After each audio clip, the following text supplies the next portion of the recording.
Bueno, para comenzar, solo comentarles que hasta el nombre estuvimos ahí con Eddie, yo le mandé el nombre y se miraba un poco así, entre medio confuso. Eh, el tema que íbamos a abordar ahora es cómo seleccionar los proyectos más convenientes para una organización público-privada. Digamos que, lo que pretendo en esta breve sesión, porque tampoco es que voy a profundizar mucho en los temas, ustedes conocen de hecho muchos de estos temas más que yo.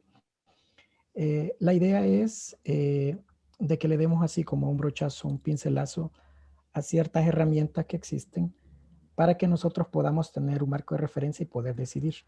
De repente, digamos que la evaluación, a nivel de evaluación de proyectos, tiene como objetivo primordial eh, poder escoger entre varios proyectos en el dado caso que estamos hablando de que muchos proyectos, todos tienen suma importancia y todos deberían de ser viables y todos deberían de ejecutarse. Entonces, bueno, para hablar un poco de mí, esto es un poco cajonero, no me gusta hablar mucho a nivel personal, pero yo soy informático de carrera, pero también me he desarrollado a nivel de proyectos y he realizado cursos y estudios con la OEA, por ejemplo, un curso de gobierno electrónico, con el ILPES de la CEPAL, un curso de formulación y evaluación de proyectos de inversión pública, con la Escuela Superior de Administración Pública de Colombia, un curso de innovación en el sector público, con Laboratoria, que es una empresa multinacional, hay mexicanos y creo que hay peruanos y ecuatorianos también, un curso sobre mindset digital, también, bueno, siguiendo el tema técnico, coloqué uno nada más, pero hay varios, un diplomado en ciberseguridad, también saqué un Scrum Master y Scrum Foundation con la empresa Renovo, y he llevado varios temas porque como trabajo en la administración tributaria de aquí del Ministerio de Hacienda de El Salvador, varios seminarios y temas con la gente del CIAT, que es el Centro Interamericano de Administraciones Tributarias, que lo conforman prácticamente todos los países de Latinoamérica, a excepción de Estados Unidos, Canadá, y varios países de Europa y de África. Es una organización grande, pero que toca temas enfocado a temas tributarios. Bueno, ahora sí, evaluación de proyectos.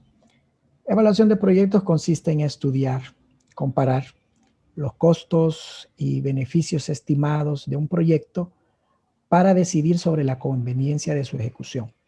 Entonces, digamos que más o menos por ese es el ciclo. Nosotros empezamos a analizar y a comparar los costos o los beneficios que pueda tener un proyecto determinado o varios proyectos determinados, y por medio de ciertos criterios yo voy a decidir sobre la conveniencia. Entonces aquí, digamos que yo voy a trazar dos caminos. Uno, inicial sobre la conveniencia de tener uno, o es decir, ejecutarlo, y otro donde vamos a hacer como una comparación en el dado caso de que tengamos dos que queremos realizar y son viables y queremos decidirnos por uno u otro. Entonces, ¿por qué evaluar? Bueno, siempre obviamente queremos maximizar en lo que sea posible los recursos, y siempre todos nuestros países tienen recursos escasos o recursos limitados, cierta cantidad de dinero asignada en las carteras, y por eso hablamos de jerarquización. Entonces, no es que los proyectos no se realicen porque no se desean, sino que en un momento dado lo que hacemos es jerarquizarlos. Entonces, escogemos ciertos proyectos que independientemente del rubro pueden irse desarrollando o ejecutando, y van quedando otros para después. Porque usualmente lo que nos sucede, aquí en el país sucede, hay poco recurso asignado a ciertos proyectos y entonces se decide por cuál es el más viable. Costo de oportunidad. Esto es en un sentido, y digamos bien académico, habla del tema de la rentabilidad que se le puede exigir a un proyecto. ¿Qué significa eso? Eso es corresponde al mejor uso de los recursos y al cual yo, como ejecutor de proyecto, yo renuncio para ejecutar el mismo. ¿A qué me refiero con eso? Si yo tengo $1000 para ejecutar un proyecto y si yo lo asigno al proyecto A, yo renuncio a ejecutar un proyecto B o C para ejecutar ese A. Eso significa que si yo tengo 3 proyectos, yo tendría que escoger el que tiene rentabilidad más alta para que valga la pena, digamos, lo que yo estoy renunciando a él. A eso se llama costo de oportunidad. Entonces, si yo ejecuto en el caso hipotético que el proyecto A es más rentable, por diferentes razones, yo dejo de ejecutar o renuncio de ejecutar el proyecto B y C. A eso se refiere la parte de la rentabilidad y a la renuncia, y con su costo de oportunidad. Entonces, allí, es decir, que el rendimiento es hacia la mejor alternativa. Hay un dicho que es bien dicho, que un peso o un sol o un dólar o como se llama en cada uno de nuestros países, vale más ahora que mañana. Eso significa todo el tema del costo de oportunidad. Entonces, si yo tengo un dinero ahora, vale más ahora que en el futuro, por muchos temas. Ahí hay devaluaciones y otras cosas. Entonces, si yo voy a invertir algo hoy, tengo que hacerlo teniendo en cuenta varias variables. Entonces, ¿cómo yo puedo decidir sobre la conveniencia de realizar un proyecto? Bueno, hay criterios que, basados en los resultados, me indican o voy a unos indicadores y me van a decir qué proyectos son mejores que otros. O, en el dado caso que yo estoy evaluando un solo proyecto para ver su viabilidad, ciertos indicadores me van a determinar si el proyecto es rentable o no es rentable. Entonces allí tenemos el valor actual neto o el VAN, valor actual de costos, o el VAC, tasa interna de retorno, TIR, valor actual equivalente, el VAE, costo anual equivalente, el CAE, y la razón social del BAN o inversión inicial, el IBAN. Entonces, muchas veces no se utilizan estos indicadores como uno solo, sino que se hace una combinación de varios indicadores para poder determinar ciertas variables, que lo vamos a ver un poquito más adelante con un ejemplo más puntual para que se entienda claramente qué es lo que estoy tratando de decir. Entonces, ¿qué son esos criterios?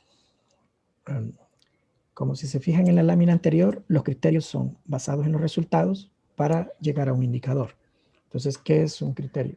Los criterios de decisión se asocian a los posibles valores que puedan tomar los indicadores y nos permite optar por realizar o no un proyecto, o entre distintas alternativas, que es lo que les he mencionado. Podemos evaluar un solo proyecto para ver su viabilidad, o podemos evaluar entre 2 proyectos para compararlos y decidir con cuál me quedo. Esos indicadores no son más que índices que apoyan para determinar rentabilidad, conveniencia, jerarquización de cartera u optimización de decisiones. Entonces, en un momento dado nos pueden servir para determinar la rentabilidad de un proyecto o para decidir si un proyecto es conveniente o no es conveniente para, en este caso, un inversionista.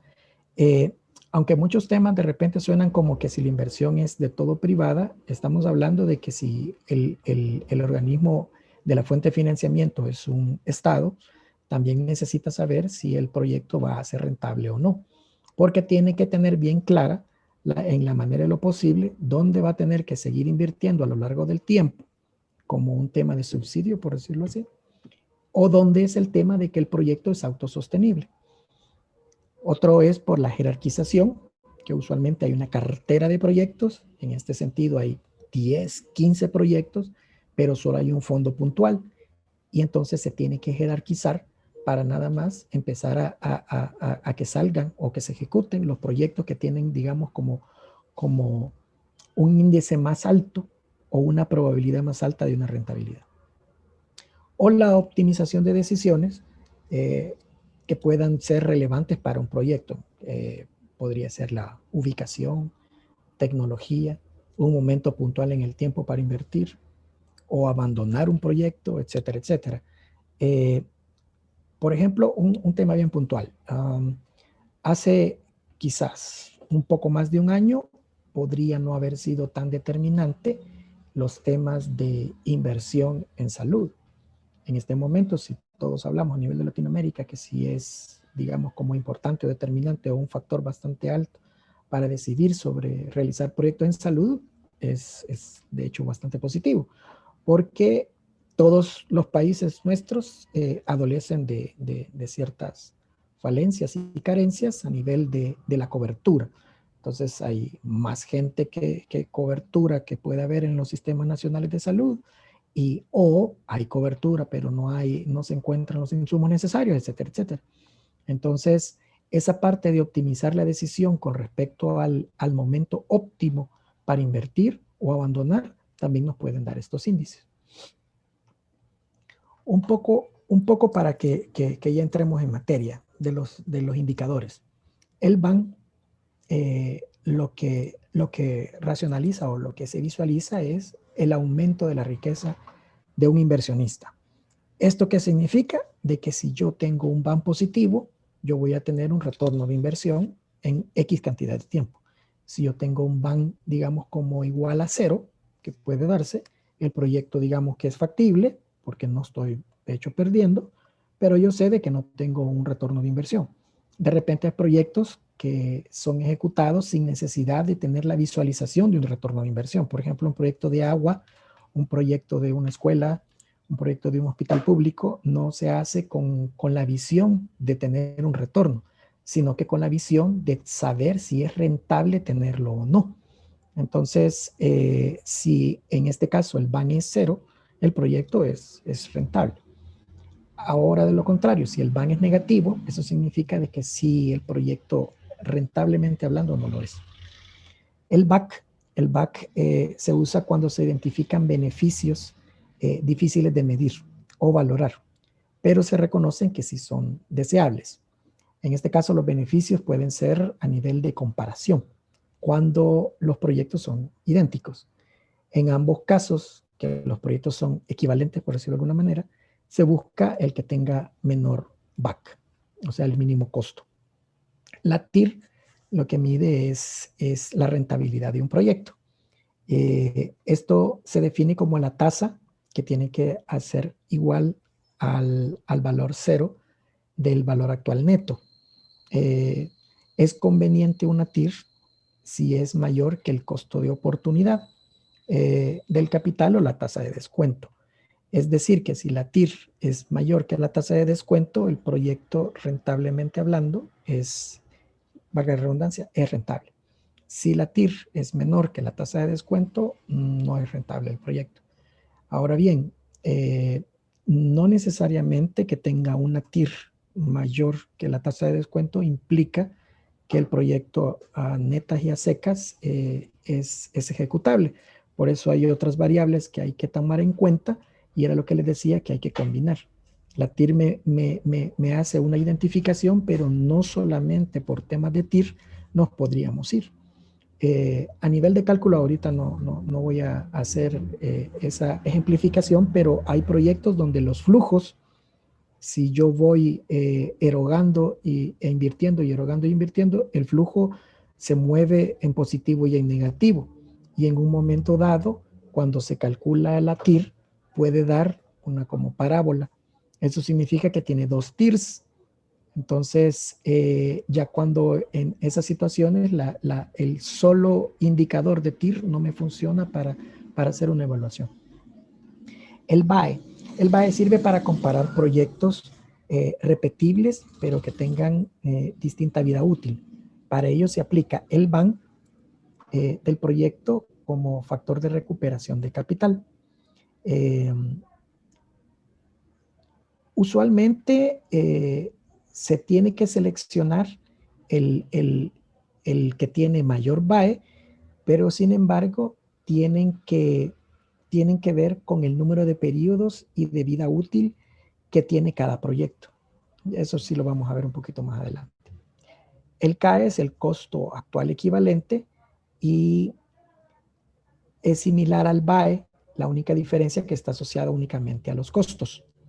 Esto está restringido a proyectos con beneficios que no pueden ser valorados.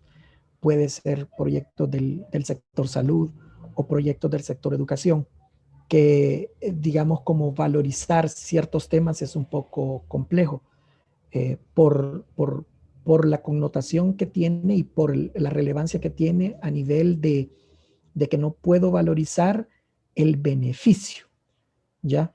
Digamos, en un momento dado, el beneficio que pueda tener un hospital a nivel de la población es invaluable. Entonces, en ese sentido, se hace una evaluación más por costo que por el beneficio, porque no queda duda de que los beneficios son grandes. Por eso se ocupan más los CAE para evaluar en sector salud y educación. Y el IBAN, o la razón BAN de inversión inicial, no sirve para priorizar proyectos.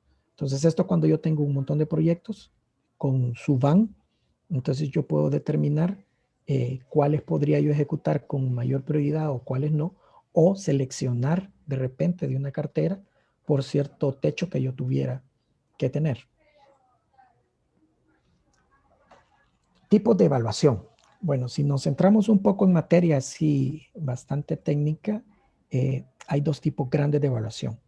Una que se va por la parte de evaluación privada y la otra que se va por una evaluación social, hablando de proyectos. Evaluación social del proyecto y evaluación privada del proyecto. Esto de evaluación privada del proyecto no implica necesariamente que sea un proyecto que lo tiene que ejecutar una empresa privada.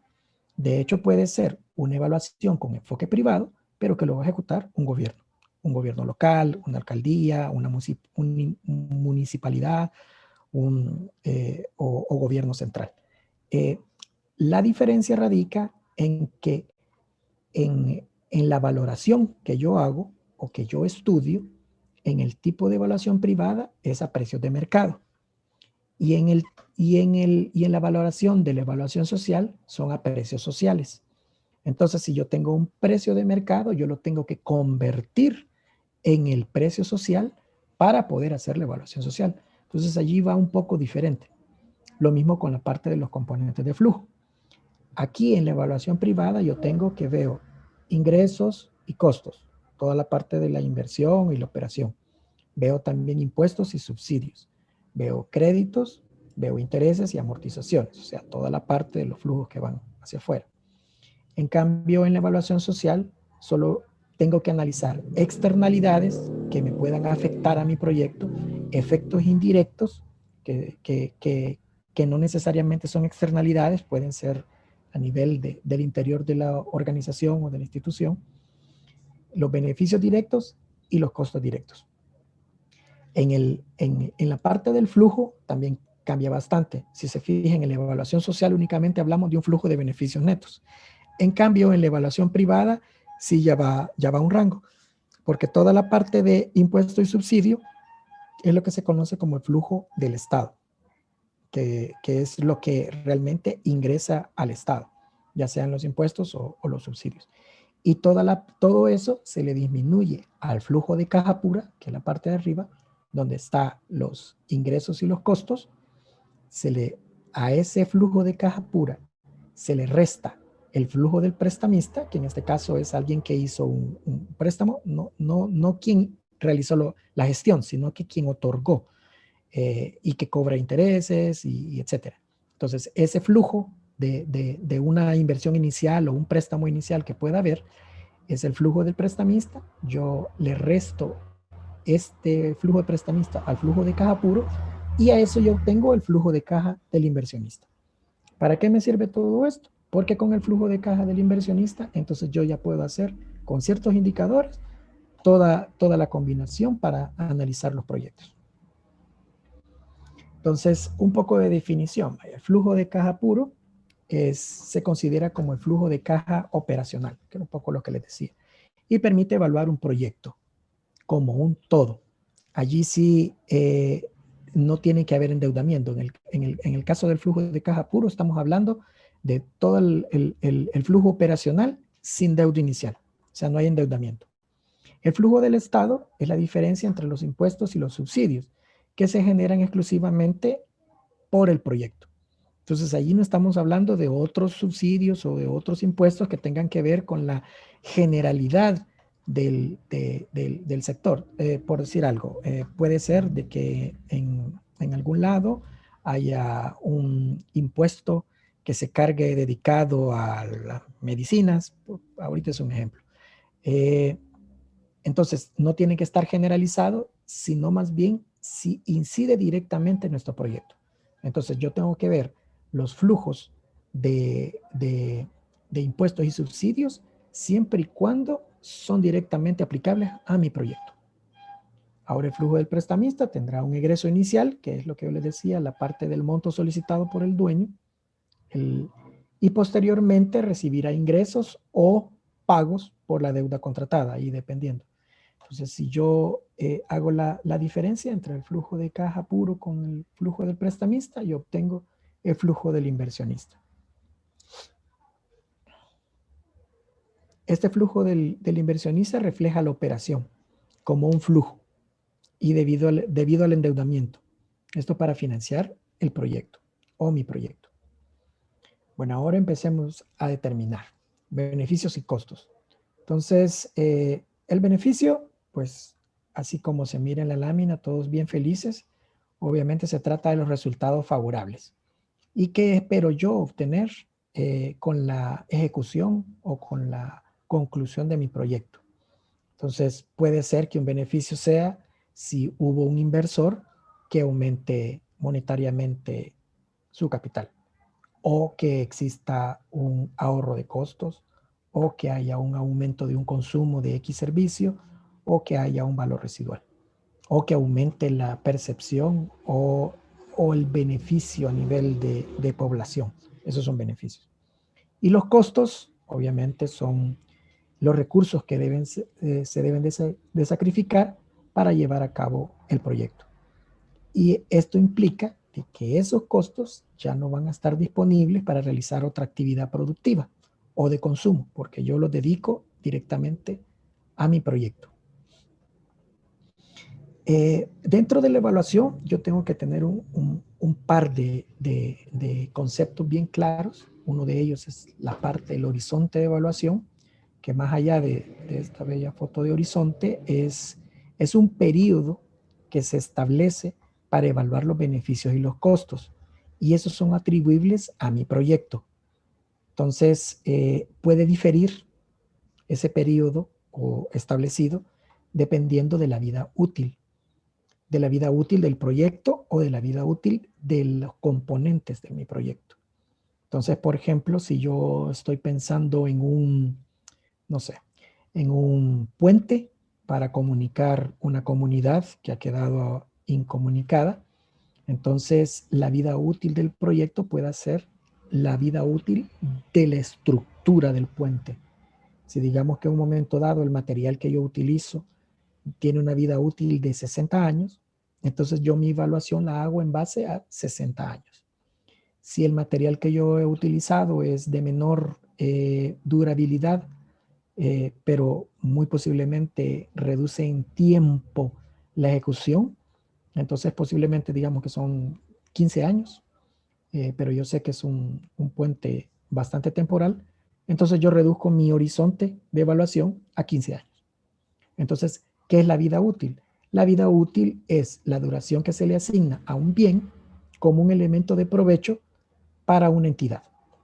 Como les decía, un edificio puede ser 80 años. Usualmente las infraestructuras de obra gris tienen muchísimo más años que una inversión a nivel de vehículos, por ejemplo, que podrían ser los más 10 años, o tecnología o teléfonos celulares, que podrían ser unos 2, 3 años, a lo mucho 5 años, dependiendo de muchos factores. Entonces, ¿por qué es importante la vida útil? Porque para hacer un buen cálculo de evaluación hay que tomarlo en cuenta durante el horizonte de evaluación.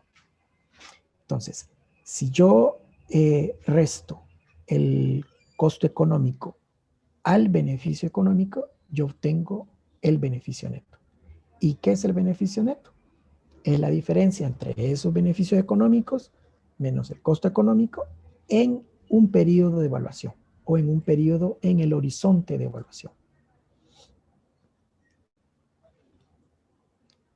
Para poder ejemplificar de una mejor manera, ahorita voy a pasar a un pequeño ejercicio.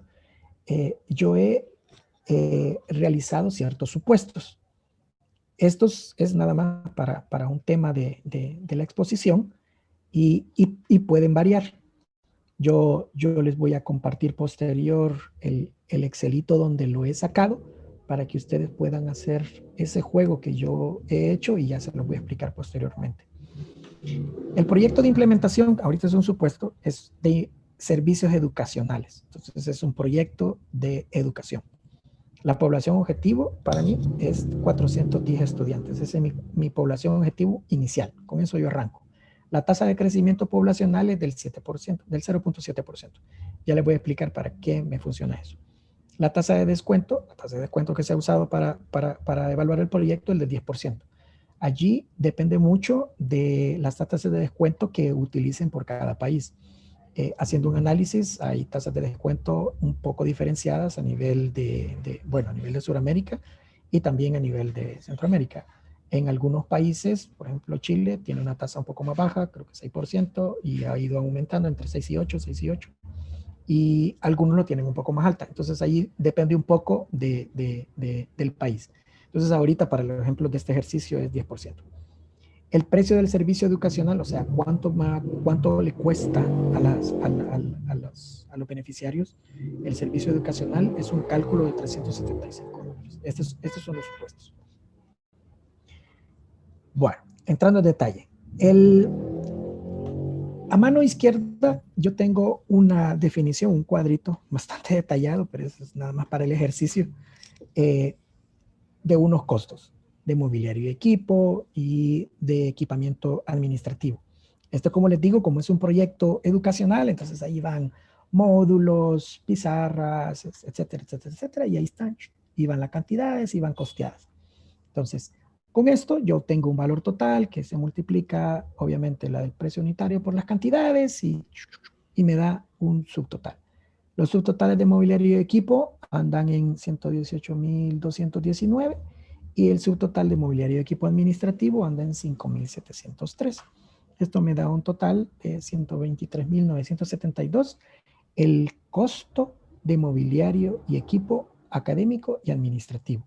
Ahora bien, el costo de licencias lo he separado para que ustedes vean que son costos diferenciados, pero que sí me impactan en mi total. Y ahí he puesto licencia de plataforma virtual, en dado caso que sea necesario, una licencia antivirus, y eso me da un valor de $2.150. Y después yo tengo un supuesto, que ya existía una infraestructura. ¿Por qué es ese supuesto? Porque si no existe infraestructura, estoy hablando de que no solo tengo que ofrecer el servicio, sino que tengo que ir a construir en este caso la escuela o la unidad educativa, o alquilar. Entonces, obviamente, la construcción para un grupo de 410 jóvenes es bastante onerosa y para los efectos de nuestro proyecto dispararía los indicadores. Entonces, ahorita es un supuesto de que yo ya tengo un complejo y solo lo estoy adecuando. Y la reparación me cuesta a mí $353,000. Nada más. Pero no es lo mismo ir a construir un complejo grande. Esto es un supuesto. Entonces yo lo que hago es sumarizar lo que está más a la derecha, los 123.972 con los 2.150 más los 253.210, y eso me da un total de 479.332. Esto lo vamos a ocupar más adelante. Ahora los costos de operación y mantenimiento. Estos son los, digamos, como se dice coloquialmente, es el día a día. Entonces, aquí están los sueldos de maestros, personal administrativo, sueldos de supervisores, bienes y servicios consumibles, alquiler del local, que era lo que les decía, que yo ya lo tenía, solo lo iba a reparar, servicios de agua, servicios de telefonía, etcétera, etcétera. Gasto administrativo, costo de operación. Esto me da 83.425. Y si se recuerdan, que les dije hace 2 láminas, uno de los supuestos era que íbamos a tener una población inicial de 410 jóvenes. Entonces lo que se hace es ese costeo de 83.425 entre 410 jóvenes me da 203.48. Ese 203.48 ahorita lo vamos a usar. Acá yo tengo entonces un flujo. Aquí, si se fijan, llegué hasta el año 3 y después puse 39.40 para saltarme y por efectos de espacio, obviamente. La parte de arriba, los 479.332, vienen de la pantalla de atrás, ustedes se recuerdan. Aquí en la parte de abajo, donde está la tasa de crecimiento, era uno de los supuestos, si se recuerdan. El costo por alumno es el dato que acabamos de obtener, el de 203.48. El servicio de refuerzo son los 375 que yo puse como supuesto. La tasa de descuento es 10% y el horizonte de mi evaluación son 40 años. Entonces, en este caso, mi horizonte es de 40. Pude haber escogido 30 años o 20 años, pero ya se van a fijar ustedes que al maniobrar un poco entre indicadores, entre costos y obviamente entre tiempo, también la parte de los indicadores van cambiando. Entonces ahorita lo que quería obtener era un proyecto que realmente fuera bastante viable para el ejercicio de la exposición. Entonces por eso se hizo una evaluación a 40 años. Si se hace bastante corto, entonces sí los beneficios sí tendrían que ser, o sea, el servicio de refuerzo sí tendría que ser bastante alto el costo, o los costos sí tienen que ser bastante bajos para que fuera viable en cortísimo plazo. Entonces aquí yo les he colocado a mano derecha las fórmulas que se obtienen. Esas fórmulas son de Excel, por eso se las dejé allí, porque si alguno no las tenía a la mano es bastante, digamos, como simple obtenerlas, y allí les he colocado cómo las he sacado. Entonces, digamos, en el caso del BAC, lo que se pone es la fórmula VAN por la tasa de descuento y el flujo de costos. Y eso nos da el BAC o el BAN inicial. El CAE es pago y así, etcétera, etcétera, etcétera, etcétera. Entonces, si ustedes se fijan, retomando un poco de lo que habíamos hablado hace unos instantes, la tasa de descuento con la que yo estoy evaluando es del 10%.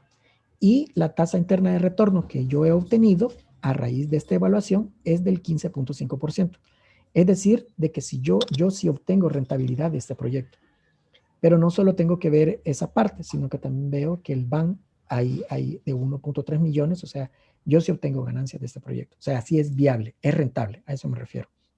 Obviamente, como les decía, este nada más es como una metodología de evaluación. No significa que yo, a nivel de sistema educativo, yo lo que quiero es ganar dinero, sino la evaluación va más allá, si es rentable o no para la ejecución de un proyecto, para ver la viabilización de la autosostenibilidad. Eso es un poco.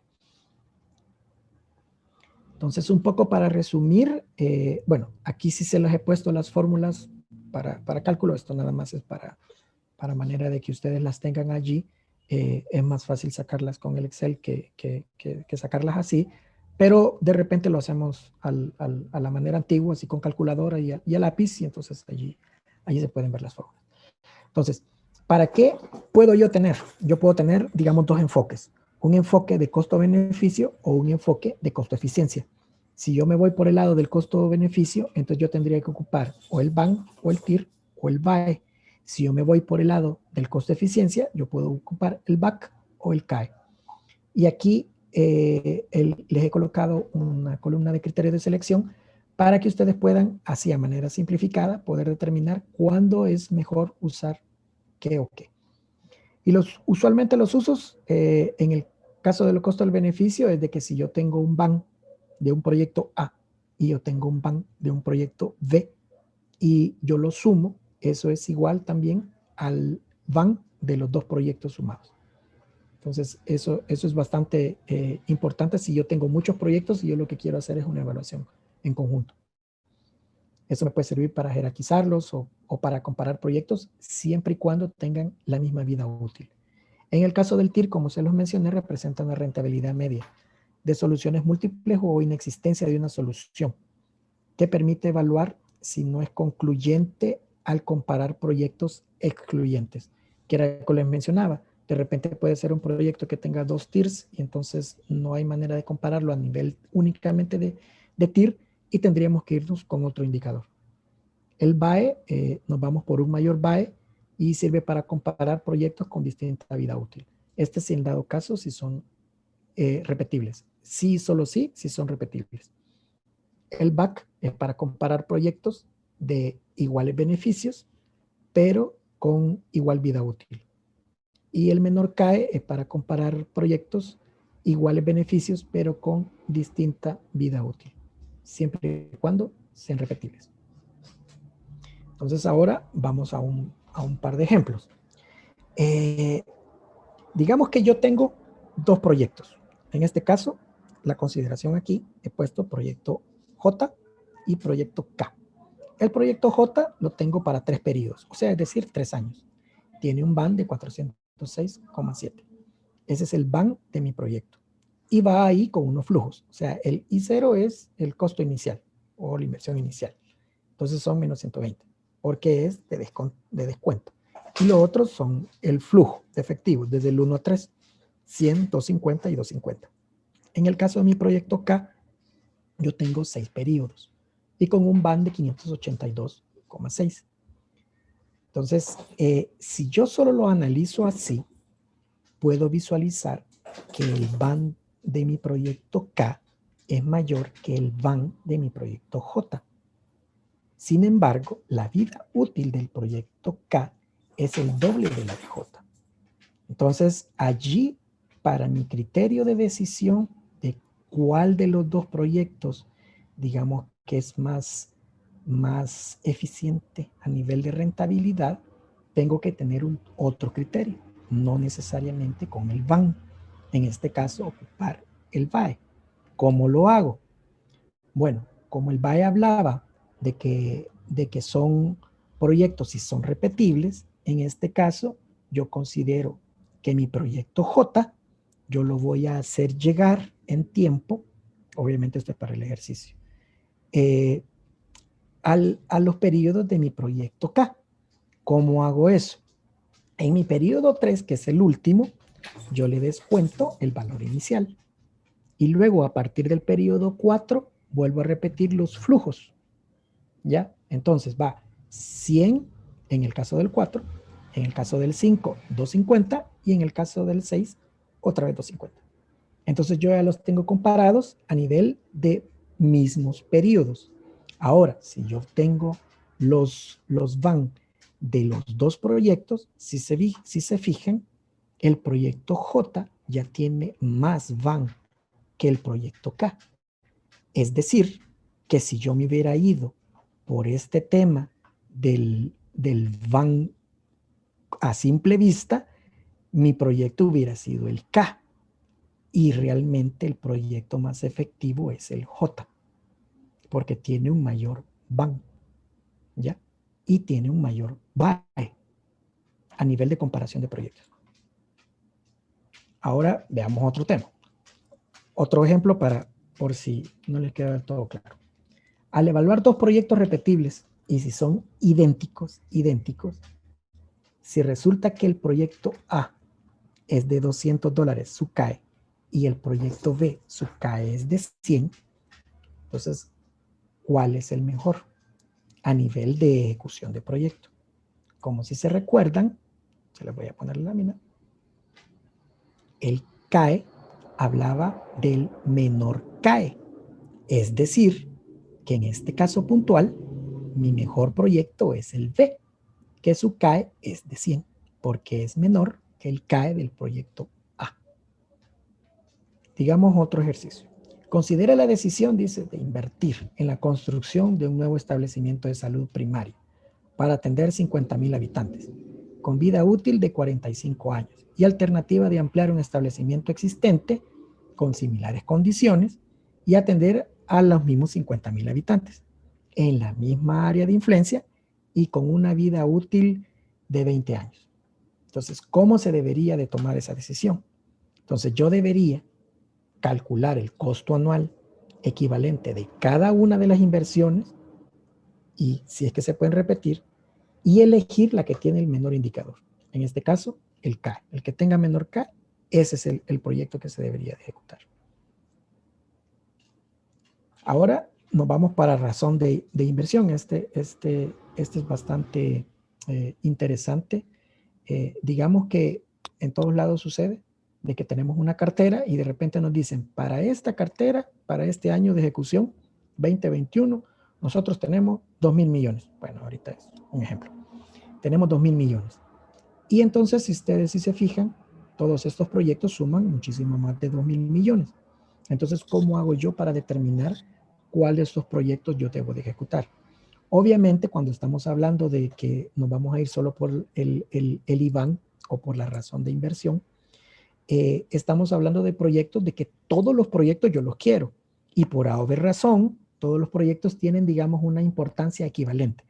Si en un momento dado yo digo el proyecto G, yo lo quiero y ese tiene que salir, entonces digamos de que no va a nivel de este ejercicio, sino que todos estos proyectos tienen el mismo nivel de importancia, todos son factibles, pero yo solo quiero decidir por cuáles puedo hacer con ese dinero que yo tengo. Entonces, ¿cómo lo hago? Lo que tengo que hacer es ordenar los proyectos de mayor a menor por su IBAN y visualizar que la inversión acumulada llegue hasta los 2,000 millones, que era lo que me habían puesto de techo. Entonces, en este caso, yo saco el IBAN, si se fijan, y se ordena por medio del que tiene mayor IBAN hacia abajo.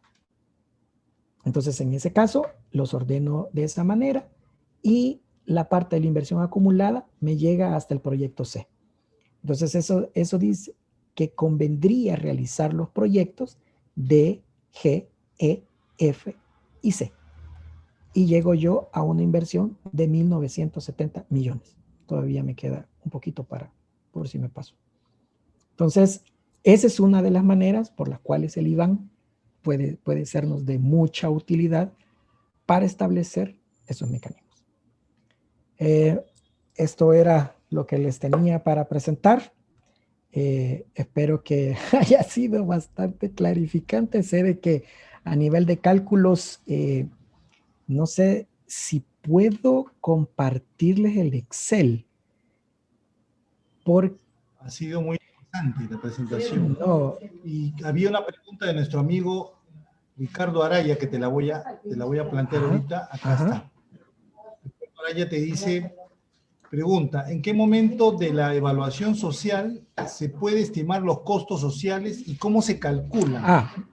Ya que en algunos casos pueden ser intangibles como la felicidad o la satisfacción o variables cualitativas. Totalmente de acuerdo. De hecho, voy a regresar un poquito a la lámina de los tipos de evaluación. Perdón. Porque lo que dice el compañero es totalmente cierto. O sea, digamos que existen, que era lo que les decía, existen dos tipos de evaluación. Una evaluación privada o una evaluación social. En el caso de la evaluación privada no significa de que lo va a ejecutar o lo va a realizar un ente privado.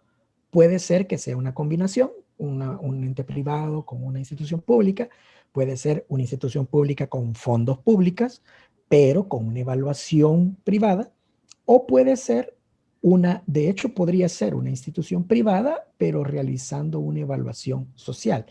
El tema allí es que cuando nos enfocamos en la evaluación social, nos vamos a dirigir necesariamente a hacer una evaluación de otro tipo, porque allí no va con los temas de maximización de rentabilidad, sino que con los temas de beneficio. Y como él lo decía, cómo yo valorizo, por ejemplo, la felicidad, cómo yo valorizo la educación, cómo yo valorizo la salud. Entonces, de hecho, esos son indicadores que sí se pueden establecer a la hora de hacer una valorización en un proyecto social, donde yo puedo establecer un indicador. Por decir algo, voy a colocar un estadio y ese estadio va a servir para ir a jugar fútbol. Entonces, si fuera una evaluación privada netamente, es nada más cuánto cuesta la obra gris, cuánto cuesta el terreno y bla, bla, bla. Los trabajadores, etcétera, etcétera, etcétera, etcétera. Si es una evaluación social, yo tengo que valorizar otros aspectos. Número uno es, claro, esos indicadores yo los coloco. Y para que un indicador me sirva, yo tengo que establecer los parámetros. Entonces, por ejemplo, si yo hice una evaluación de que en la comunidad, por decir un ejemplo, podría ser una población más ampliada, hay, qué sé yo, hay una alta incidencia en tasa de enfermedades cardiovasculares o enfermedades pulmonares. Entonces, mi proyecto de un estadio, visto desde el punto de vista del enfoque social, me puede ayudar o a coadyuvar para que la salud se mejore, para que esos altos índices de insalubridad sean mejores, para que, digamos que el estar juntos como familia, recreándose, jugando los domingos, pueda ser un índice de importancia a la hora de hacer una evaluación. Entonces, ¿cómo se hace ese tipo de indicador? Los indicadores yo los establezco y los indicadores yo los pongo. Y en base a eso yo lo mido. ¿Cómo lo podría medir? Si yo no tengo ningún dato, tengo que hacer una pre y tengo que hacer una post. Entonces yo tendría que hacer un pre, como está el indicador de salud y como está el indicador de felicidad antes del proyecto y luego como está post el proyecto. Con el pre del proyecto yo lo que hago es ratificar, bueno, el proyecto no va a ser tan rentable porque el Estado tiene que invertir mucho dinero, más sin embargo, aquí están los indicadores para mejorar. Entonces la salud no tiene precio, la felicidad no tiene precio y estos indicadores me los voy a mejorar. Y luego se hace una evaluación post para ratificar esa hipótesis o para corroborar que no funcionó, dependiendo de la óptica, como se vea. Segunda pregunta, Ricardo dice, ¿se puede hablar de indicadores como la tasa de rentabilidad social, BAN social, TIR social? ¿Y qué tan exactos son en el cálculo? De hecho, era lo que les decía, yo les voy a compartir el Excel con el ejercicio, con estos supuestos. Ustedes pueden hacer el ejercicio de mover las cantidades para que ustedes visualicen cómo van cambiando. ¿Qué significa eso? De que en un momento dado, digamos que yo tengo acá, vaya, uno de los supuestos acá era de que yo colocaba esto como un valor inicial de costo, estos 400,000. Entonces, si mi costo es muchísimo más alto, digamos el doble o el triple, obviamente acá, en lugar de tener 479, yo tuviera, no sé, 1,000,000, posiblemente mi TIR quede más abajo. Entonces, para efectos, digamos, de cálculo, sí funcionan. Que si yo con ciertas cosas que maniobro podría hacer rentable mi proyecto, también es cierto. ¿Eso qué significa? De que si yo en lugar de tener la tasa de descuento del 10, yo utilizo 6, entonces con menores costos yo podría obtener una tasa de una TIR de rentabilidad superada. Eso es viable. Por eso les decía, más sin embargo, por ejemplo, si estoy estudiando en, no sé, Panamá, y Panamá su tasa de descuento es 8, yo no podría ocupar 6, porque la tasa de descuento en Panamá para los proyectos es 8. Entonces yo tendría que ocupar 8 o más arriba y tendría que justificar por qué usé una más arriba. Entonces, pero no es la misma tasa a nivel de Latinoamérica, era lo que les compartía. Entonces, estos valores sí cambian y dependen obviamente del ejercicio de los inputs, como se dice, y para obtener yo mis indicadores de mis output. Pero sí son variables. Entonces, que si son exactos, obviamente como esto depende de los datos que yo he ingresado, si yo estoy trabajando con supuestos, yo voy a sacar unos indicadores de supuesto. Entonces, entre más exacta es el dato que yo tengo a nivel de costeo, entonces más exacto va a ser mi indicador para nivel de mi rentabilidad. Obviamente, digamos que aquí son dos valorizaciones. Si yo voy a ejecutar el proyecto o yo lo voy a hacer, yo quisiera que mi proyecto sea autosostenible. Entonces, yo no tendría que mentir a nivel de mis costos para que mi rentabilidad pase, porque yo lo que deseo es que mi proyecto sea rentable. Entonces, ¿qué podría suceder? En un dado caso, por ejemplo, puede ser hipotéticamente que esto no sea rentable porque es demasiado caro.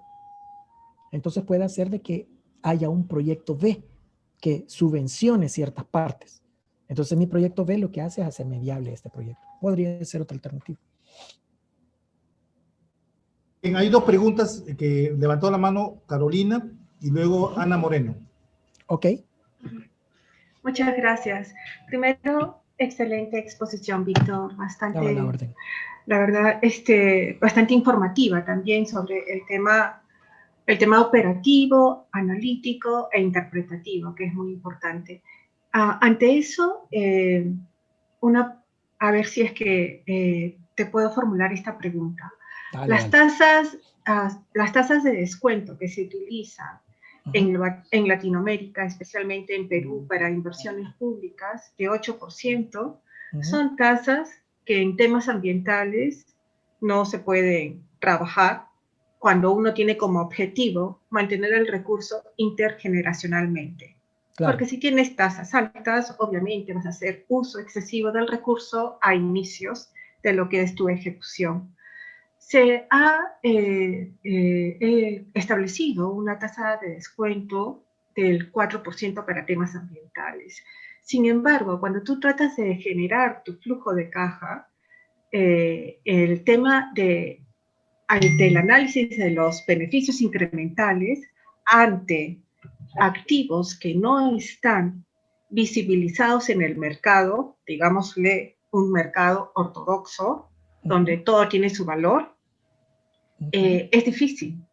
Claro. Entonces, con la experiencia que tú tienes, ¿cómo es que manejan ese, digamos, que es un reto, especialmente para temas que están ligados a cambio climático? En muchas medidas acá, y me he visto con ese problema porque lo he estado trabajando con siembra y cosecha de agua, que es básicamente evitar la pérdida por escorrentía de agua de lluvia a través de medidas mecánico-estructurales o medidas verdes también. Ok, ¿cómo yo valorizo esa ganancia en términos de qué? ¿No? Entonces, eso es por ahí donde iba mi pregunta. Gracias. No, gracias a ustedes por las consultas. De hecho, hay un estudio que no lo tengo a la mano, pero se lo voy a compartir porque lo tengo en el disco de mi máquina, tengo que buscarlo. Ese estudio, de hecho, es del banco, es del BID, del Banco Interamericano de Desarrollo. Ellos hacen un poco el planteamiento exactamente como va tu pregunta. O sea, no puede existir, digamos, una tasa fija a nivel de diferentes tipos de proyectos. Entonces ellos hacen un ejercicio bastante amplio en la valorización o en el cálculo y digamos que el documento, de hecho, eso es una metodología para hacer ese cálculo de la tasa, porque hay diferentes proyectos, como en el caso puntual que has colocado. O sea, un proyecto verde que digamos que aunque haya un cálculo o una asignación monetaria para los costos, de hecho, el beneficio es muchísimo más grande que el cálculo que pueda haber a nivel de indicador.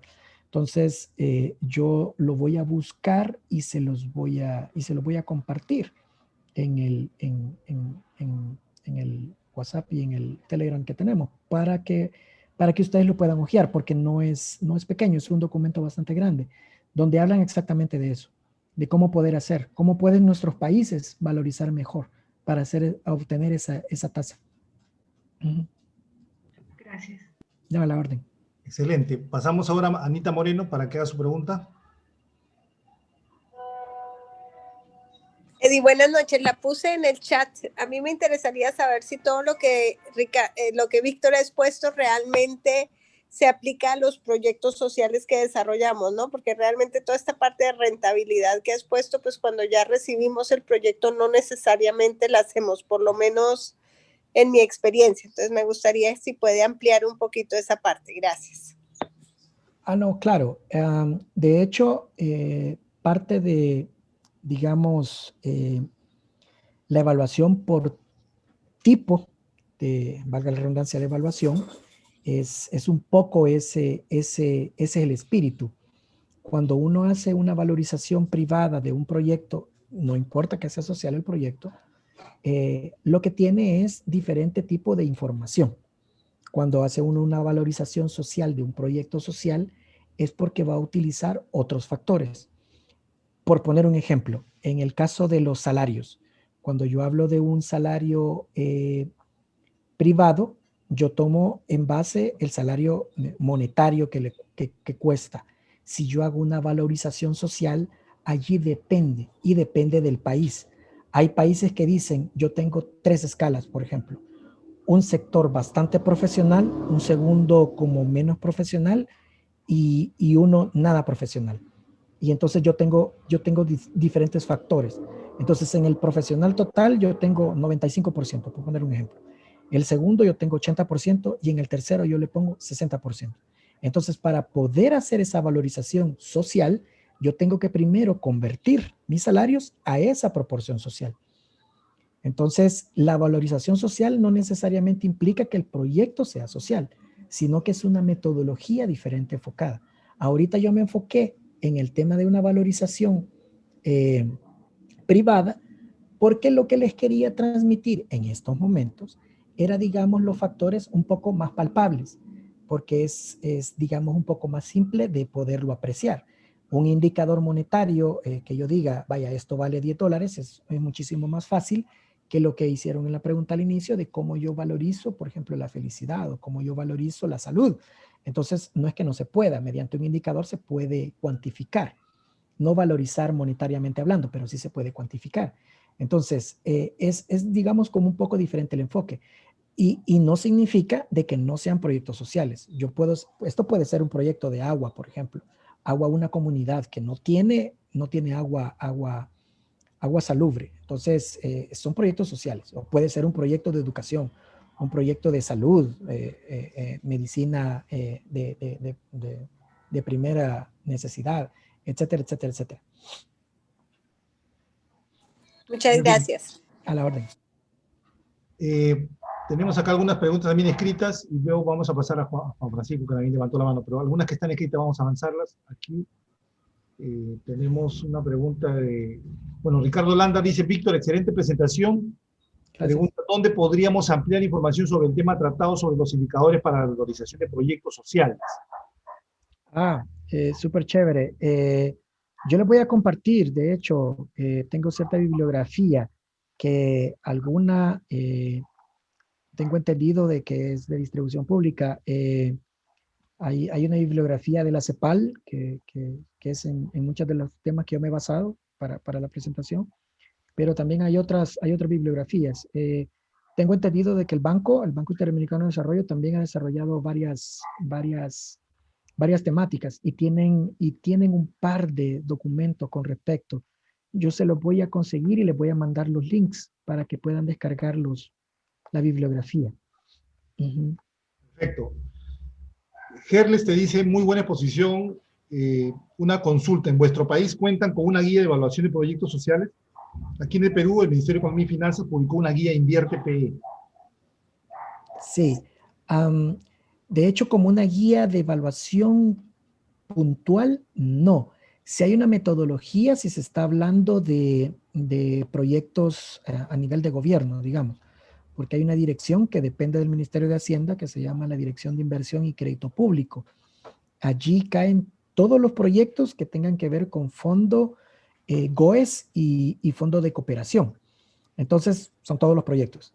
Entonces, si ellos lo que tienen más que como una guía son como unos formatos en los cuales se presenta el proyecto en ese formato establecido se colocan muchos de estos indicadores que están aquí. Por eso es que más o menos se los explicaba de esa manera, porque va el BAN, el TIR y otros indicadores, y depende también un poco del proyecto, si es sector salud o educación. Y esta dirección hace esa evaluación, que ellos le llaman el estudio de prefactibilidad, que es antes de que el proyecto, digamos, ya lo tengamos uno de nosotros como ejecutor de proyecto y ya le demos rienda suelta a la ejecución. Ese es un pre. En este caso, de nuestro país, de El Salvador, lo hace la Dirección de Inversión y Crédito Público. En otros países también depende de finanzas o de Hacienda, o puede ser del Ministerio de Economía. Entonces, varía un poco de país en país. Hay algunos que pueden ser de que ya existe una metodología total y alguien que quiera presentar un proyecto tiene que apegarse a esa metodología. Ahí varía. Muy bien. Una pregunta más que está aquí escrita, te escribe Juan Esteban González. Dice, ¿en qué parte de la evaluación se realiza el análisis de riesgo del proyecto? ¿Y qué variables influirían en estos riesgos como variables de entrada para dicho análisis? Muy buena pregunta. De hecho, vaya, recuerden una cosa. Digamos que ahorita esto es como una prefactibilidad de si conviene o no el proyecto. Entonces, a nivel, digamos, de indicador, lo que estamos es valorizando si es factible o no. Una vez que ya pase esa factibilidad, va a otra parte del ciclo de evaluación de proyectos donde yo evalúo el riesgo. Entonces, digamos que en esta etapa de prefactibilidad, yo lo que tengo que visualizar es si el proyecto es en términos generales rentable o no. Obviamente, como les decía, depende mucho del tipo de proyecto, porque digamos que si es un proyecto de educación donde la maximización es el servicio o la salud de la población, obviamente no tiene el componente de retorno de inversión como que fuera otro proyecto. Entonces allí mis indicadores cambian un poco, pero yo lo tengo que justificar y hay, dependiendo del país, también hay indicadores donde se colocan y va. Pero en este momento de prefactibilidad no va ese componente de riesgo. Eso va en una etapa posterior, siempre dentro de la evaluación, pero no en lo que yo les estoy explicando ahorita. Pero siempre va en la evaluación. Para sacar un proyecto tiene que estar ese componente de digamos, como de riesgo, porque si el riesgo es bastante alto, entonces no compensa.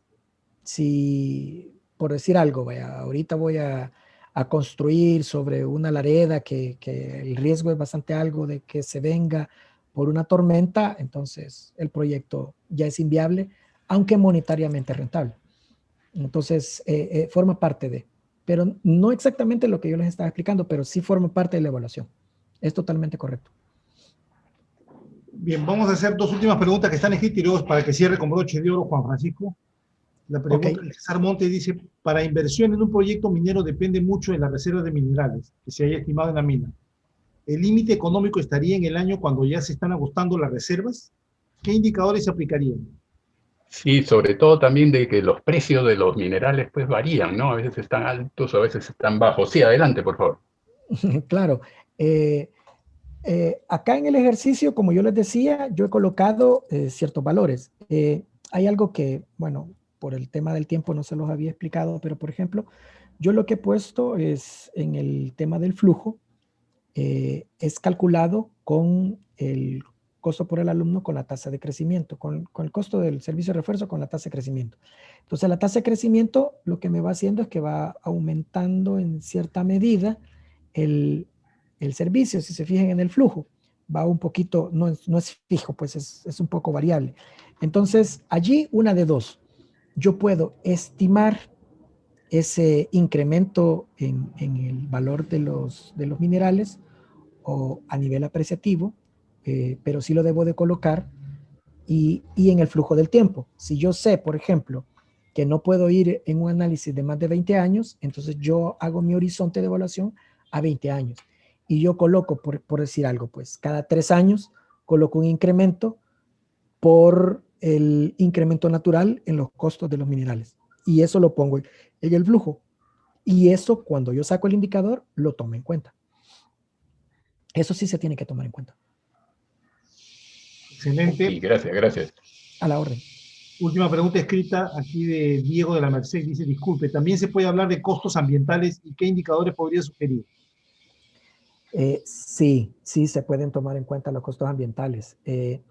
Vaya, por decir algo, de repente yo necesito, no sé, hacer una carretera, pero obviamente como tengo que pasar, digamos, estoy pasando sobre un espacio, ya sea una vereda o un campo plano, pero donde haya árboles y tal vez hasta un riachuelo, pero yo necesito pasar la carretera por muchas razones. Entonces, allí hay un costo ambiental. Entonces, allí, obviamente, digamos que para los ambientalistas es bastante determinante, digamos que no hay un indicador de costo-beneficio que tenga más peso contra el medio ambiente. Pero para digamos, una comunidad que esté incomunicada y que tenga que caminar 2, 3 horas para lograr tomar un transporte público, un colectivo, como le llamen, sí tiene un alto beneficio. Entonces, de repente, así como todo en la vida, mucha modernidad tiene un costo a nivel de impacto ambiental. Entonces, esa es un poco la pregunta que nos hacía Carolina, que hay metodología, en el caso del BID, han hecho todo un análisis con mucho indicador de ciertos temas que son variables y que no son los tradicionales. Entonces, esos documentos se los voy a proporcionar para que ustedes le den una ojeada. Excelente. Vamos a terminar entonces con broche de oro con la pregunta de Juan Francisco Miranda. Juan Francisco, puedes hacer tu pregunta, amigo. Bienvenido. Muchas gracias. Antes que nada, felicitarte, Víctor, por la excelente presentación. Mira, tengo una inquietud. En mi experiencia personal, he tenido la oportunidad de trabajar tanto en proyectos productivos como en proyectos sociales, en donde las rentabilidades pues son marcadamente diferentes, ¿no? Mientras la primera te busca rentabilidad económica, la segunda te busca rentabilidad social. Claro. Ahora mismo estoy trabajando en un programa de agua y saneamiento. Estamos llevando agua y saneamiento a la Amazonía del Perú y se nos complica un poco encontrar indicadores sociales que nos permitan llegar a nuestro objetivo principal, ¿no? Que es disminuir a través de nuestra infraestructura de agua y saneamiento, disminuir los índices de anemia y desnutrición. Claro. Me preguntarás, ¿qué tiene que ver una cosa con otra? Pues el tema del agua limpia, pues incide mucho en lo que es disminución de enfermedades diarreicas y demás, ¿no? Entonces, claro. Pero sin embargo se nos complica mucho porque son indicadores que también mide el Ministerio de Salud, mide el Ministerio de Vivienda, Construcción y Saneamiento, y se nos complica un poco encontrar indicadores sociales que nos permitan medir la performance de nuestras infraestructuras. ¿Qué nos podrías aconsejar o recomendar al respecto, Víctor, por favor? Fíjate que, digamos, ahorita pensando en un tema bien particular, local, si el proyecto fuera aquí en El Salvador, en un área rural bastante inaccesible de agua potable, y que obviamente, como tú bien lo mencionas, las enfermedades diarreicas son a la hora del día, en el caso bien local, tendríamos que trabajar con el Ministerio de Salud, porque ellos, digamos que son la fuente oficial, por decirlo de alguna manera, independientemente si ellos tienen el dato un poco como más exacto o no. Ahora bien, esto es a nivel de sugerencia. Si el dato que tiene el Ministerio de Salud en tu caso no te beneficia porque es un dato que está desactualizado, por decirlo de alguna manera, no decir de que no está correcto, pero está desactualizado, entonces se puede tomar en base un dato, pero de una fuente, digamos, como formal, ya sea una academia, una universidad o alguien que haya hecho un estudio, pues por el sector. Entonces eso sí se puede. Si obviamente existe la factibilidad, porque eso también de repente puede haber, lo que yo les mencionaba, de repente puede haber alguien bastante interesado en que esa comunidad realmente tenga agua, por decir algo, la alcaldía o la municipalidad de ese sector, y se le dice a la alcaldía, mire, hágame un favor, usted haga un estudio de salud en esa comunidad. Entonces ya con ese estudio, ya ustedes ya lo tienen. Entonces no invierten, digamos, como capital del proyecto, sino que lo invierte la municipalidad, y como obviamente digamos, la salud de las personas es bastante importante, a la municipalidad le va a interesar mucho en que el proyecto sea bastante viable. Entonces, esa podría ser una estrategia, acercarse con las municipalidades, o depende, porque como les digo, ¿verdad? Si fuera un proyecto acá local, puede ser de que con el gobierno, en este caso con el Ministerio de Salud, si ellos la tuvieran desactualizada, puede ser de que, dependiendo del impacto que tenga, podría ser que funcione. Pero si digamos es una comunidad bastante pequeña, que el ministerio no esté muy interesado por, como todo, ¿verdad? Los recursos son escasos y se enfocan en otras cosas, podría ser entonces con la municipalidad. Obviamente, si alcanza el dinero, pues debería de haber un estudio de pre. Ok, Víctor, muchas gracias. No, perdón, ¿puedo hacer un comentario? Por supuesto. Sí. Gracias, Juan Francisco, por la pregunta, y a Víctor también muchas gracias. Como ya tocaron el área de la salud, creo que ya me desperté más. Entonces, perdón, pero el cansancio a veces, Víctor, pero... No tenga pena. Porque a veces me cuesta un poco como todos estos indicadores y tablitas, ¿verdad? Tú sabes, no es como mi área, pero trato de entender, y esta parte de la evaluación, digamos, social, o los indicadores sociales, sí me llama mucho la atención de los proyectos sociales, porque comentando lo que Juan Francisco preguntaba, el tema de indicadores para ver, digamos, el tema de los proyectos sociales y toda esa rentabilidad social, me parece bien interesante que también los proyectos que se han diseñado por lo general en el área social son muy unilaterales, ¿verdad?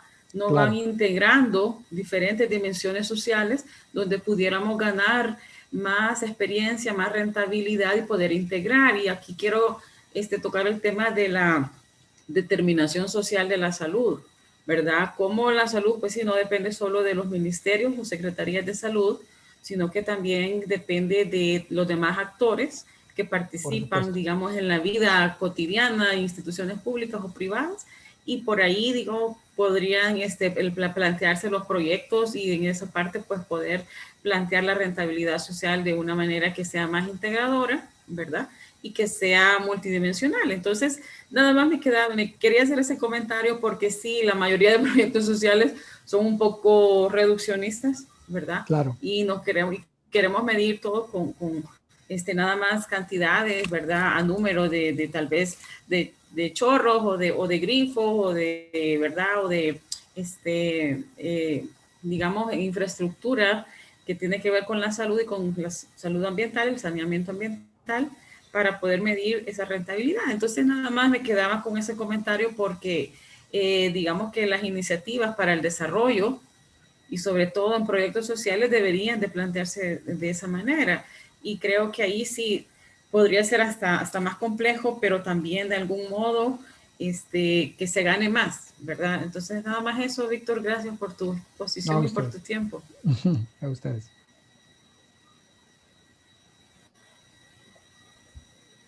¿Estás en mute? ¿Tiene un comentario final? Si no, me pareció que Ana Moreno había levantado la mano de nuevo. Me equivoco. Muy bien, amigos. Muchas gracias. Esta noche ha sido una noche muy buena. Gracias a nuestro amigo Víctor. No, a ustedes. Un tema muy bueno. Felicitamos, Víctor. Un aplauso para Víctor, por favor. Todo su apoyo y compartir sus... No, y ahora vamos a tomarnos la foto final, la foto para poder, digamos, dar fe de que se está participando en la sesión. Vamos a ponernos, les pido que puedan activar su cámara, activen su cámara para poder tomar la foto. A ver, vamos a tomarnos la foto. Por si acaso no se olviden que el próximo viernes tenemos un tema importantísimo. Acá tenemos a nuestra amiga Gabriela Garay, va a ser el tema Objetivo de Desarrollo Sostenible. los Objetivos de Desarrollo Sostenible y cómo se aplican esto en los proyectos. Ella va a exponer desde Honduras, Gabriela Garay, así que todos están invitados para la próxima semana a participar. Muy bien, entonces activemos la cámara para tomarnos la foto, el medio probatorio para los PM4R Points y también de recuerdo. A ver, amigos. 2, 3, va una más, por si acaso, ya ahí está. Gusto verlos a todos. Milton, ¿cómo estás? Whisky. Buenas noches. Justo, Laura, Cris, Cristian, Gastón, Sertiel, excelente. Eduardo, Gladys. Un fuerte abrazo, amigos. Un fuerte abrazo para todos. Un gusto verlos. Nos vemos el próximo viernes. Que la pasen muy bonito fin de semana. Cuídense mucho. Gracias, Víctor. Gracias, ingeniero Edil. A ustedes. Cuídense mucho. Gracias, nos vemos. Víctor, excelente presentación. Gracias para ustedes. Gracias. Buenas noches. Buenas noches a todos. Buenas noches. Buenas noches, Evi. Gracias, Víctor. Chao, amigos. Gracias. Hasta la próxima, nos vemos el viernes. Ya. Nos vemos, cuídense. Nos vemos, Cristian. Gracias, ingeniero. Nos vemos, cuídense. Nos vemos, compañeros. Nos vemos. Ya, Evi. Nos vemos, amigos. Cuídense. Un abrazo. Chao, Víctor. Muchas gracias. Chao. A ustedes. Chao, Evi. Gracias.